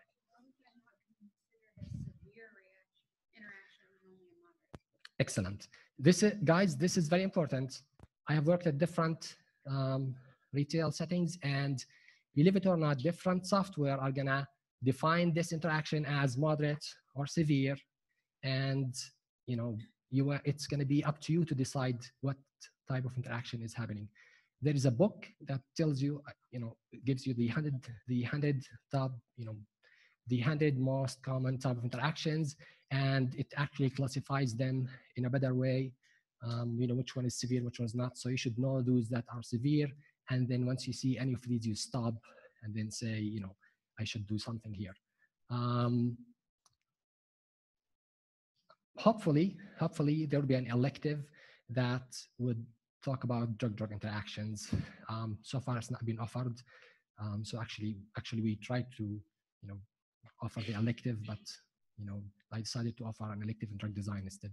Anyway, so we have, but the book, I will share the book with you, and there is some exercise. We will go through the steps that what you should consider when you look at a drug interaction. Okay, just the factors, just the concepts, but then each drug, each interactions will be dealt, by itself. Whether it's severe or not depends on some factor, which is how toxic is the drug, right? Like if you're dealing with a potent drug like digoxin, right? So any increase in the digoxin can be deadly, right? Or if you're dealing with a drug that has a wide range of safety, we call it therapeutic window or therapeutic index, then you probably won't be as concerned. Okay, so that's a good question. The definition of a severe or mild depends on the software. You shouldn't like trust that 100%. Okay, hopefully the software they will teach you how to use would be more efficient. I know you had a question. Yeah. Thought about this, but I don't know. So let's assume somebody doesn't have any more visa, but then they get a loan. Does this loan come out of their extra visa or does it start fresh? Okay, so that depends on the pharmacy policy actually. Okay, I mean that depends on that company's policy. I've seen things done different ways. Okay, good question though, John. Okay, when I was trying to answer this, it was a matter of gout pain versus what is toxicity, and I didn't know if it was the possibility of profound immunosuppression or if it was just increased likelihood. When you contact the physician, basically.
Yeah. What toxicity was. So there's two, I mean, the patient needs to be aware of what could happen. Like Right. if you start getting weak and stuff. Right, that's a good point. Yeah, I mean, of course, you're gonna look at what kind of toxicity and how serious is that. And as far as these options, guys, I made these options, as tricky as possible to stimulate your thinking and then have you, excited about the answer and then watch the video and then, get excited. Okay. So, but really, I mean, it's not about what's the best option. It's about each case and the importance of the drug interactions. Okay. I want you to just, get the message of how important drug interactions are and how, unfortunately, how, this big issue is not being addressed the way it should be in retail pharmacy because of the load on the pharmacist. Okay. So, I mean, two things. We really, at retail pharmacy, we don't have much time to deal with these interactions. Sometimes we get the alert fatigue alert, whatever that is. And basically, we just want to get the label and get the prescription out of here. We don't, pay attention to these interactions. So just be mindful of that. This is serious issues, okay? Questions?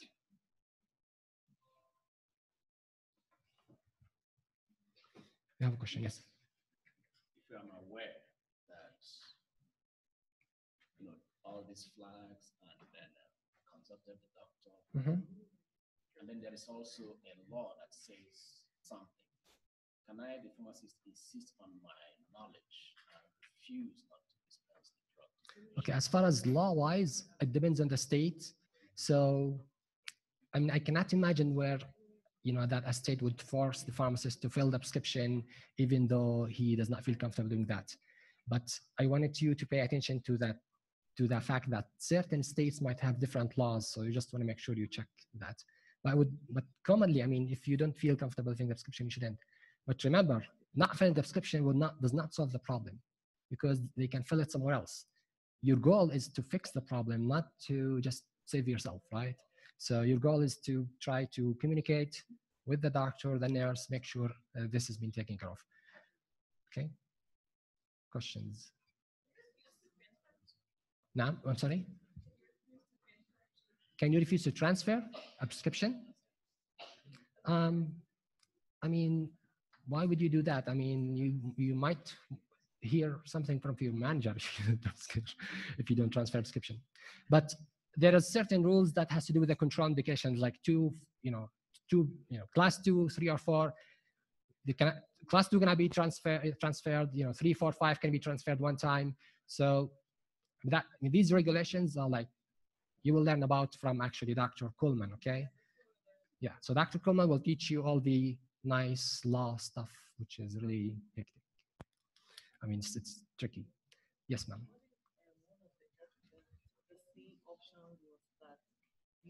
Contact the doctor and he reduced the dosage. Yeah, of course. So most likely, guys, in this case, what do you think is the ultimate? If you contact the doctor, and what do you think the doctor is gonna say if they have not addressed that? What do you expect is gonna happen to fix this problem? Well, I mean, if the doctor really wants the patient to be on allopurinol, what would you do? You could lower the dose. I know you said separation, but that was for the case of the antibiotic because we wanted to stop the antibiotic, stop the lipitor, and it was one of the ways of solving the problem. But here, you really needed the immunosuppression. You cannot just say, I'm going to stop the immunosuppressant for this amount of time until you take the allopurinol. No, you have to deal with this interaction because both of them are important. Okay, so the ultimate solution in this case would be to, lower, once you discuss with the doctor, because you cannot adjust that by yourself. So, the doctor is going to recommend that you cut the dose into whatever that, depending on how strong the interaction is or the induction. Okay, yes, ma'am.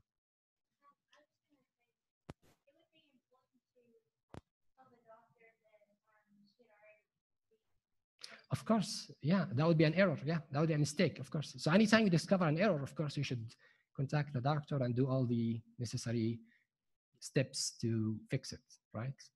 Because she's been on the medication or failed like 2 times, right? So, right.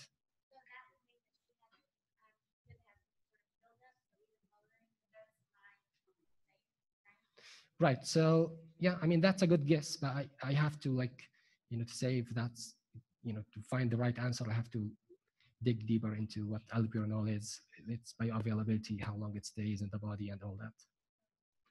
Okay, good. Questions? Should we move to the next exercise? Yeah? Okay, good. I'm sorry. Okay, so the next one, mechanisms of different mechanisms for drug interaction. Let's see, and then, okay, so number 7, just so you know, we have already covered number 7 in the rat. We show the video, I mean the figure that shows the intended and non-intended receptors. Okay, so hopefully, I just want to see how much we're doing. So maybe 8 and 9 we'll do on Friday with the other applications. So let's try to finish 5 and 6, and 7 we already did. Okay, so 5 and 6, let's look at the different ways of drug interactions.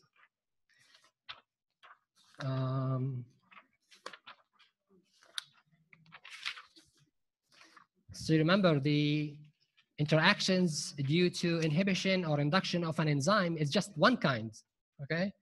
There are many kinds of interactions that could occur. I'm looking at the table here, okay. So,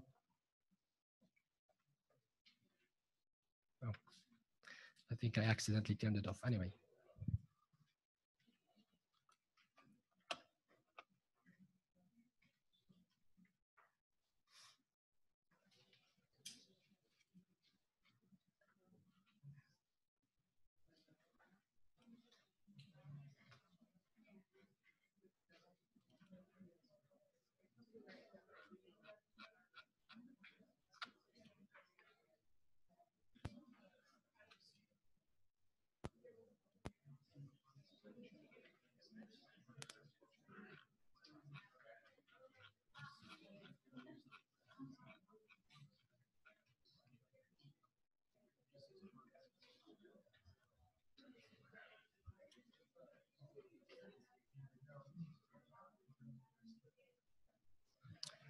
Okay, so far we have talked about interactions that results from metabolism, right?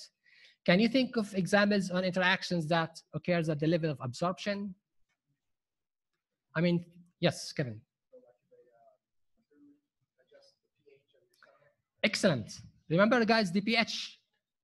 Remember the importance of the pH in the absorption? So if you take a drug with food, then the food can change the pH. You know, the pH at empty stomach is from 1 to 3, full stomach from like 3 to up to 7. So by changing the absorption, the pH, then the absorption can be affected, right? Other examples? I know you have not seen that before, but I just want to see if you can come up with things on your own. Can two drugs interact with each other in the intestine and one inhibits the absorption of another? Have you seen examples where it says, do not take this drug with antacids or milk or cheese, anything that has calcium? Because some drugs can bind to the calcium and form complex, and this complex will not be able now to be absorbed, okay?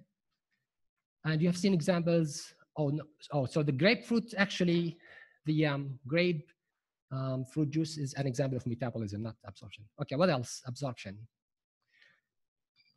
What about distribution? So distribution, as the blood is being distributed, as the drug is being distributed in the blood. Can you think of examples of how the distribution, you know, two drugs can interact with each other at the level of the distribution phase?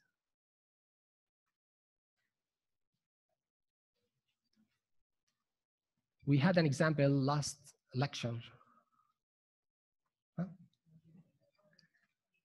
Yeah, I think you say it right, but just say it out loud because, yeah.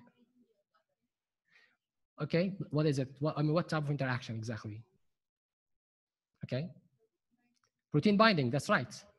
At the distribution phase, the drugs are in the blood, so they are being distributed to the tissues, but some of these can bind to albumin, right?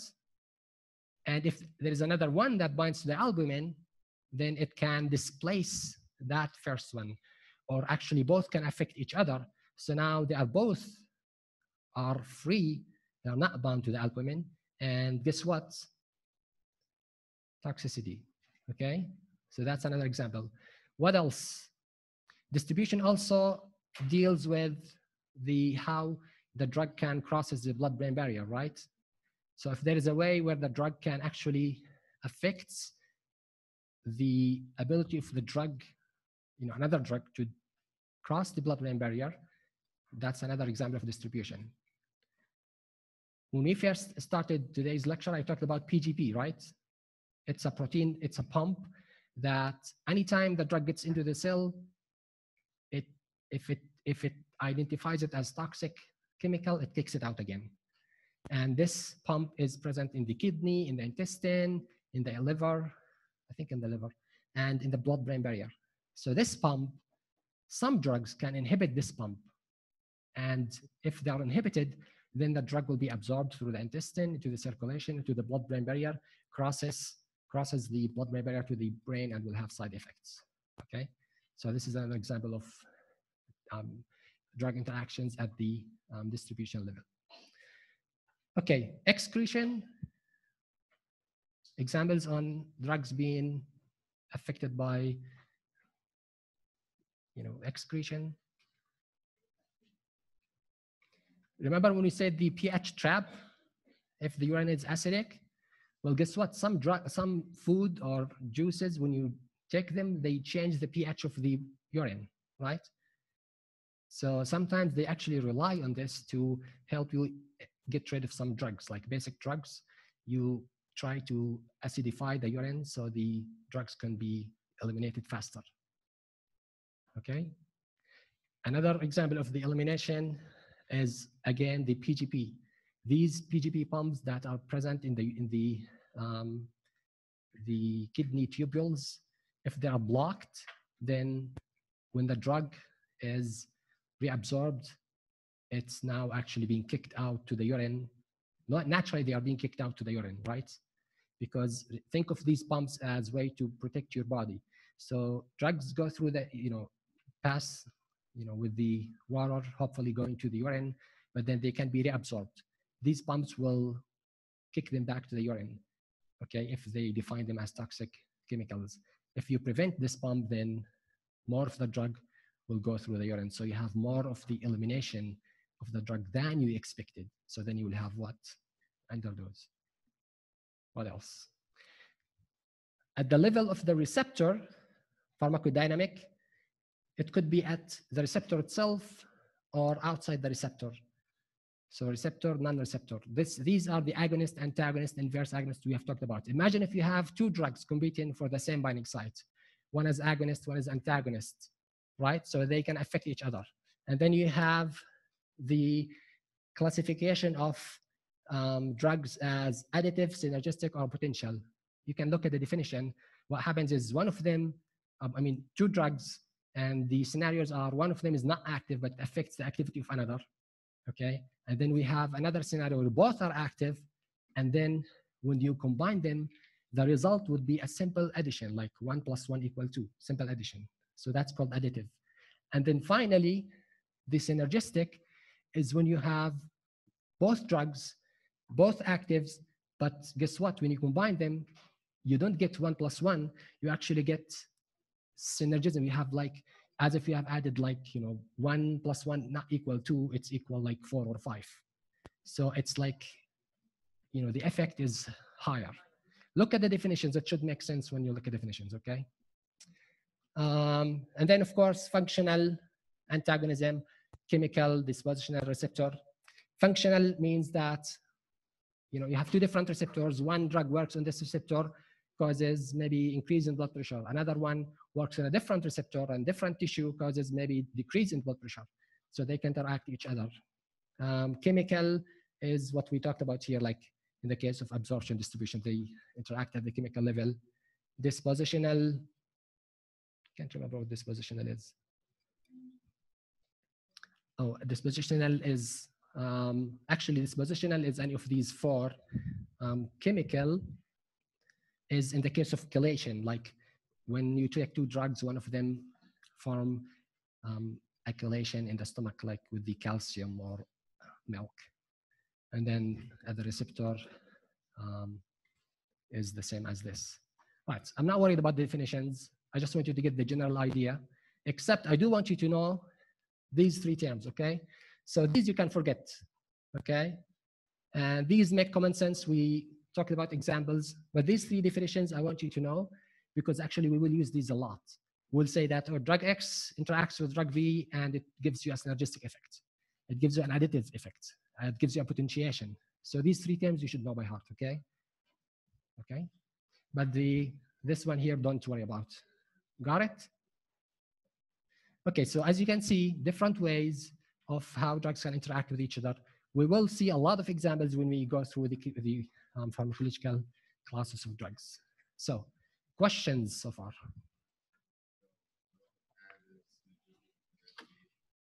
Yes. So, just like in the practice exercise, you have a definition and you want to match what each one of these means. No, but conceptually you should know these. Basically, the way how drugs can interact at the level of absorption, at the level of distribution, or metabolism, or even excretion. Okay? Other questions? Questions?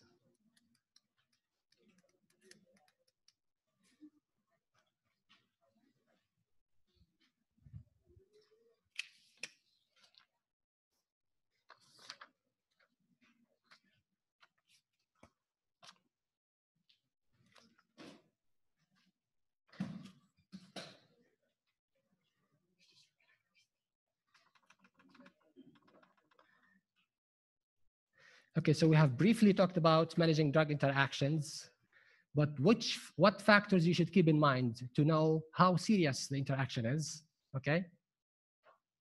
One of them is how important this drug to the patient. If you remember, in the case of the Lipitor, it was not crucial, so we could stop the Lipitor for 10 days, have the patient take the antibiotic, come back, okay? So that's one case, because Lipitor is not really necessarily, but we cannot do this with all the drugs. Another factor to keep in mind is those drugs with serious side effects. So if this drug is increased in the body, how serious is this effect? Okay, so this is one factor you want to consider. How serious the side effect that results from this interaction. And then drugs with narrow therapeutic index. Does anybody know what's a narrow therapeutic index? Yes. The value itself is close to 1. Okay, that's very good. But what's the index itself? It's the ratio between the toxic dose and the effective dose, right? So imagine if a drug would cause toxicity at a dose that's 10 times the dose of the effective dose. So you have a lot of window, right? Between 1 and 10 times that. Now, if this range is close, you have, let's say close to 1, like the effective dose can easily become toxic dose, or let's say factor 2, because if the effective is toxic, that's really we don't have much space. Let's say that the factor is 2. So if you take 500 milligrams of the drug, you're fine. But if you take if you take 2 tablets at 1,000 milligrams, then now it's toxic. Then these drugs should be considered carefully. There's a list of drugs that has a narrow therapeutic index. Example are digoxin, levothyroxine, what else? Phenytoin. I think there's a list that defines how these drugs, and it actually, believe it or not, it varies from one state to another by the Board of Pharmacy. So one state could say anything that has a therapeutic index of 2.5 and below is considered narrow therapeutic index. Okay. Another state might say anything that has therapeutic index of 3 or below would considered a narrow therapeutic index drug. In some states, believe it or not, you cannot switch from one generic to another if the drug is among the narrow therapeutic index list. What does that mean? So if I fill Lipitor, atorvastatin, the generic, and it's manufactured by, can you name a generic company? Yes, what is it? Mylan. If it's manufactured by Mylan, and then you run out of that generic drug, and then the patient needs a refill on this narrow therapeutic index drug, then you cannot switch to another generic for another company like, give me another name. Teva, for example, okay? No, Pfizer is a brand name company, okay? So Teva. So we have Teva and Mylan, 2 different generic companies. You know how in the pharmacy we run out of generic drugs, we fill it with the other one? For this narrow therapeutic index, we should not switch from one to another. Guess what? Why? I mean, in theory, they have the same ingredients, right? But because of the manufacturing processes, minor changes in the concentration can actually affect the drug and its effect and its toxic effect, because the drug has a narrow index. So any change can make the drug, either less effective or maybe toxic.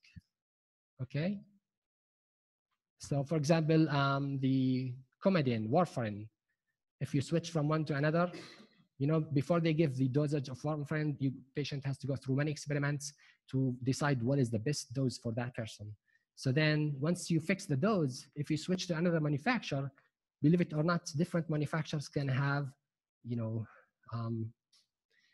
different biological effects because of what? Because of the crystallization forms that we talked about, the crystal form polymorphism, the particle size, the way these drugs are being prepared. So you could actually have 2 different forms, believe it or not. Okay, so does that make sense, guys?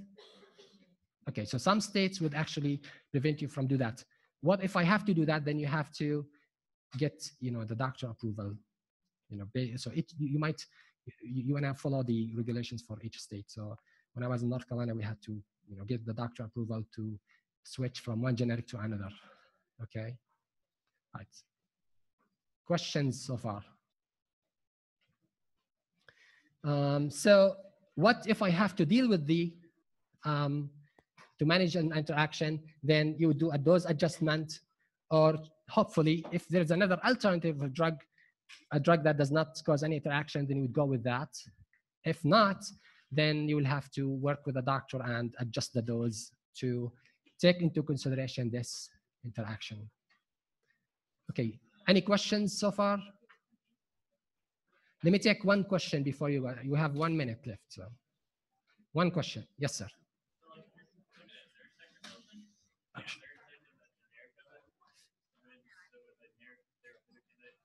If it is within, if let's say, well, Zyrtec is not among the narrow, but if it is within the narrow therapeutic index, then, and we're talking about generic, okay? So the Zyrtec, the generic is cetirizine, right? So if you are using, if this patient has been taken this medication, this generic, okay, by this manufacturer, then, and the drug is a narrow therapeutic index, then you should not switch it to cetirizine by another manufacturer, like Mylan and Teva, okay? So normally, over-the-counter medications, none of them are narrow therapeutic index. Makes sense, right? Because these are dangerous drugs. So narrow therapeutic index are normally prescriptions. Okay. One more question. Yes, ma'am. Uh-huh. Say it again. Yes, guys, that's a very good question. So if you have the option of switching to a different, if you have two drugs interacting with each other, right? You have the option of choosing a different drug and avoid the interaction. Would you go with that or keep the interaction and adjust the dose? Switch to another drug, right? So that's the preferred option, okay? That's a very good question. Okay, well, you have a good afternoon. We'll see you Friday. Remember, the IRAT on Friday will be actually from page what? 29 to 38. I'm sorry?